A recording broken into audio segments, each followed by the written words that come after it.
President Trump laying out a historic plan for the Gaza Strip during his press conference with Israeli Prime Minister Benjamin Netanyahu yesterday that could be a step towards peace in the Middle East.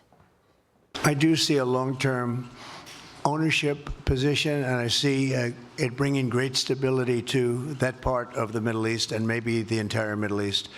And everybody I've spoken to, this was not a decision made lightly. And I think this is an idea that's gotten tremendous, and I'm talking about from the highest level of leadership, gotten tremendous praise. And if the United States can help to bring stability and peace in the Middle East, we'll do that. Wisconsin Congressman Derrick Van Orden joins me now. Congressman, good morning to you.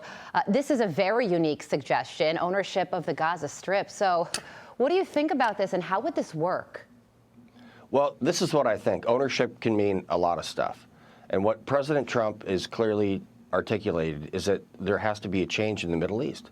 So does this mean a U.S. base in the Middle East? Does this mean a real estate company developing the Gaza Strip? I'm not really sure. But what this has done has sent a shockwave across the Middle East, telling everybody that the United States is going to be actively involved in making sure, first and foremost, that Israel is safe and that we have peace and stability in the Middle East. And yesterday he said that it could take U.S. troops on the ground in the region. All possibilities appear to still be on the table. What do you think about that? I think it's very important that the people that hate Israel and the United States understand that everything is always on the table.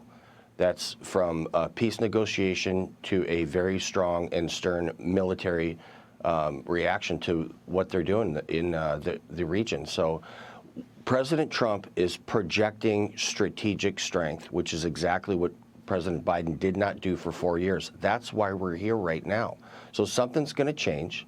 We're going to bring peace and stability back to the Middle East to make sure that our closest ally there, Israel, is safe, and that our allies, the other allies in the region, start making sure that they respect the United States for what we are, which is the most powerful nation in the entire world. Yeah, it certainly is. I just think it's a fascinating suggestion. You see this one glimmer of, well, if everybody could get on board with this, Israel would be more secure, Palestinians would be out of a war zone, and there would be regional stability, which is clearly what Donald Trump wants.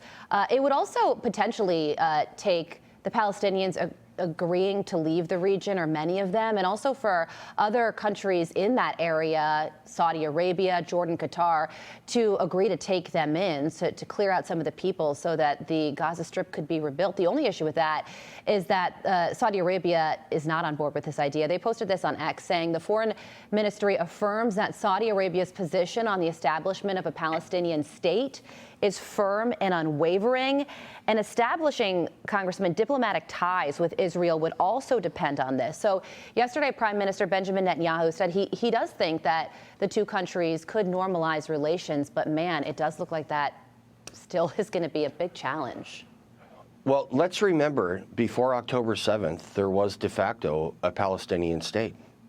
There was, and the Palestinians allowed Hamas to take over. Hamas attacked Israel in the most brutal fashion since World War II. It was essentially a 21st century Holocaust.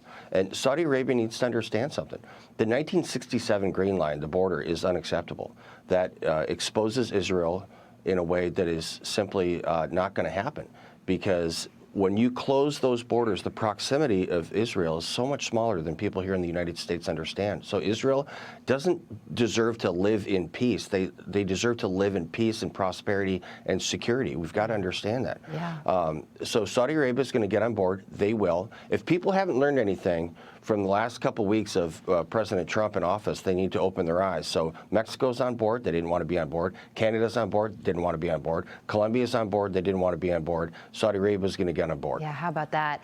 You mentioned peace and prosperity for Israel. One piece of that, probably the biggest piece, is Iran, and there was major news on that front. United States going back to the maximum pressure campaign of the first Trump term. Take a listen.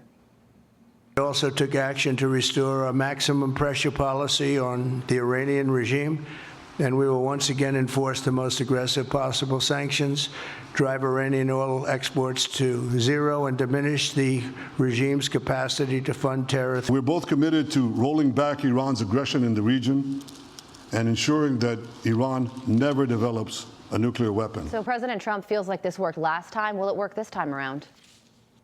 Yes.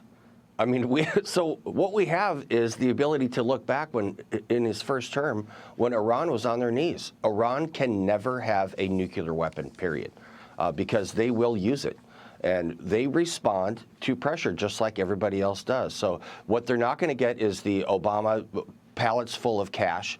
They're not going to get the Joe Biden relaxing these sanctions. What they're going to get is what they deserve right now as a rogue regime, and that is nothing from the international community, period. Yeah. So cut off all their sales of oil. If they try to accelerate the process again to get a nuclear weapon, then we're going to have to deal with that in a different way, because I'm going to say this one more time.